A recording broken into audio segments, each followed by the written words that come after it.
Assalamualaikum warahmatullahi wabarakatuh. Kembali lagi di channel YouTube saya.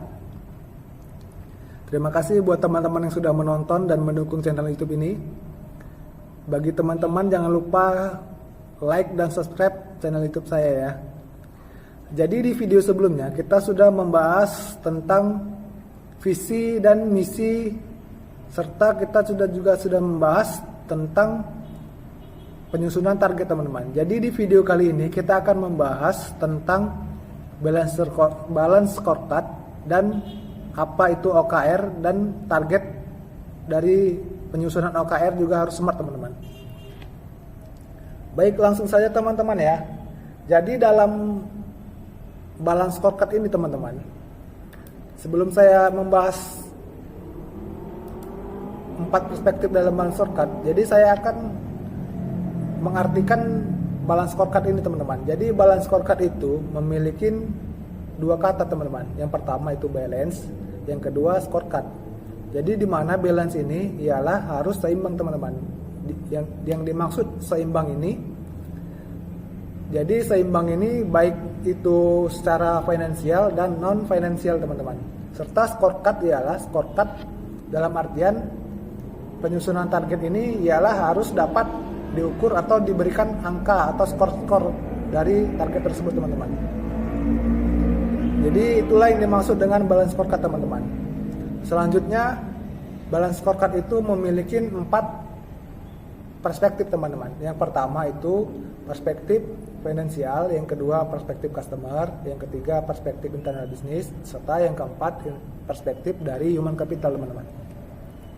Di mana saya akan menjelaskan 4 dari perspektif balance scorecard tersebut teman-teman.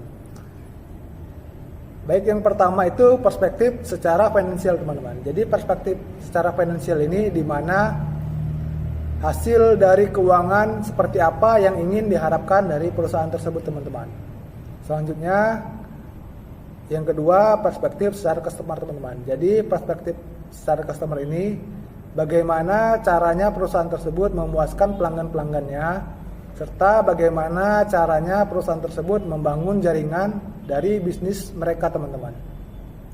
Dan yang ketiga ialah perspektif internal bisnis, di mana perspektif internal bisnis ini bagaimana caranya perusahaan menciptakan produk-produk yang berkualitas, serta bagaimana cara perusahaan tersebut mengelola dari produk-produk yang dihasilkan perusahaan tersebut teman-teman.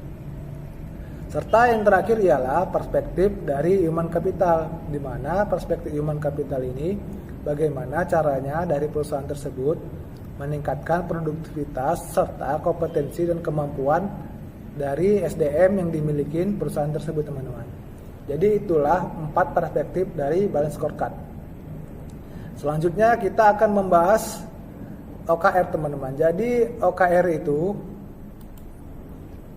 memiliki kepanjangan dari 3 kata teman-teman, O, K, dan R. Jadi O ini ialah objektif, K itu ialah key atau kunci, R itu ialah result teman-teman. Jadi OKR itu merupakan salah satu cara yang digunakan perusahaan untuk mengukur performa kerja. Jadi performa kerja ini ialah untuk mengukur performa kerja di mana dalam target yang harus dicapai perusahaan tersebut teman-teman. Sampai mana target tersebut sudah dicapai teman-teman. Jadi kenapa sih OKR itu harus smart teman-teman?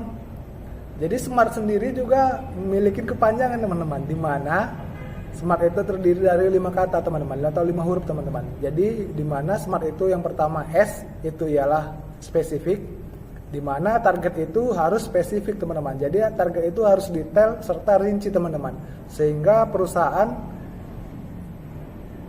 gampang untuk mencapai dari target tersebut teman-teman.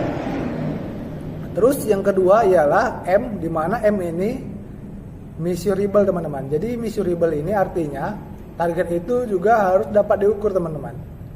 Serta selanjutnya itu ialah huruf A, di mana A ini achievable teman-teman. Jadi achievable ini artinya dapat dicapai teman-teman. Jadi target itu juga disusun harus dapat dicapai teman-teman.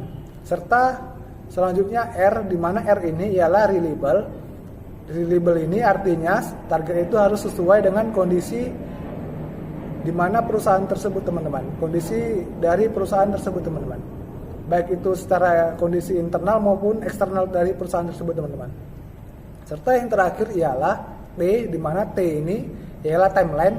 Timeline ini artiannya, jadi target itu disusun harus ada target jangka waktunya teman-teman. Jadi perusahaan itu menentukan target itu, contoh seperti 5 tahun, 2 tahun, 1 tahun. Jadi target itu harus memiliki waktu teman-teman. Jadi sebagai contoh teman-teman ya, kita akan menggunakan metode OKR dalam penyusunan target teman-teman. Jadi kebetulan saya juga bekerja di salah satu perusahaan logistik yang terbesar di Indonesia teman-teman. Jadi di perusahaan saya ini ialah dimana O itu, saya akan mencontohkan O itu sebagai perspektif dari human capitalnya dulu ya teman-teman ya. Jadi human capital ini dimana dalam K-nya ini atau kuncinya ini ialah human capital, yang kedua POD inbound, yang ketiga manifest dan transport outbound, serta closing ticket, digitalisasi proses bisnis, dan corporate branding teman-teman. Itu ialah K-nya teman-teman atau kuncinya teman-teman untuk mencapai target tersebut teman-teman. Dimana resultnya ini harus diisi dengan angka-angka teman-teman. Contoh ini POD inbound, saya contohkan ya. Jadi POD inbound ini contohnya 100% harus terupdate gitu teman-teman. Yang kedua ialah O-nya itu saya ambil dari perspektif internal bisnis. Jadi dalam internal bisnis ini contoh kayak tadi teman-teman, digitalisasi proses bisnis, terus corporate branding. Nah, jadi itu juga harus diberikan angka teman-teman. Contoh kayak branding, berapa branding yang akan dibuat dalam perusahaan tersebut. Contoh 100 branding, 200 branding, 300 branding, harus diberikan angka teman-teman. Serta yang ketiga ialah perspektif secara customer. Jadi di mana perspektif customer ini penambahan jumlah pelanggan atau jaringan teman-teman. Jadi contoh di resultnya ini kita berikan contoh misalnya setiap kecamatan memiliki satu agen atau satu mitra dari perusahaan ekspedisi tempat saya bekerja teman-teman. Ya, serta selanjutnya kita akan membahas perspektif dari finansial teman-teman. Objektifnya dialah perspektif finansial teman-teman. Di K-nya itu ialah sales revenue, profitability, serta akun achievable teman-teman. Jadi di result ya teman-teman, kita akan memberikan angka. Contoh sales revenue-nya 100 miliar, 200 miliar gitu teman-teman. Serta pencapaian dari akun-akunnya teman-teman. Jadi akunnya misalnya ini akun customernya misalnya yang ditentukan itu 100 akun, 200 akun, 300 akun begitulah teman-teman. Jadi itulah yang dimaksud dengan 4 perspektif balance scorecard dan menggunakan metode OKR yang harus smart teman-teman. Jadi sampai di sini saja ya teman-teman di video kali ini. Jadi demikian yang dapat saya sampaikan. Sampai jumpa di video selanjutnya teman-teman.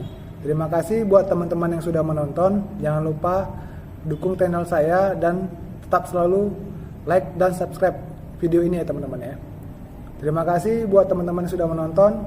Saya ucapkan Assalamualaikum warahmatullahi wabarakatuh.